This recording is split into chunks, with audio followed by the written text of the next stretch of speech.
దేవునికి మహిమ కలుగుగాక. క్రీస్తునామములో అందరికీ షాలోం తెలియజేస్తున్నాను.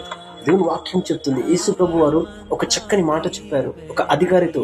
ఏమన్నాడంటే అదే మాట ఈ రోజు నీతో కూడా మాట్లాడుతున్నాడు. ఏమంటున్నాడంటే భయపడకము, నమ్మిక మాత్రం ఉంచమనంటున్నాడు. హల్లెలూయా, దేవునికి స్తోత్రం, దేవునికి మహిమ కలుగుగాక. దేవుడు చెప్తున్నాడు నమ్మిక మాత్రం ఉంచమంటున్నాడు, భయపడొద్దు అంటున్నాడు. ఈ లోకంలో అనేకులు భయపడుతీస్తారు. ఈ కార్యం చేయటం వలన నీకు ప్రాబ్లం వస్తుంది, ఇది నీకు తెలియక చేస్తున్నావు, దీనివల్ల నీకు గొప్ప సమస్య వస్తుంది అని చాలా మట్టి వరకు మనని అందరూ త్రొక్కివేయాలని చూస్తుంటారు. ఎదుర్కోలేక, ఎదగనీయలేక, ఇది నీ వల్ల కాదు, నువ్వు చేయలేవు, ఇంకా అయిపోయింది అని. ఆ చిన్న బిడ్డ చనిపోయినప్పుడు అనేకులు అన్ని మాటలు మాట్లాడినా యేసు ప్రభు వారు ఆ మాటలను లక్ష్య పెట్టలేదు.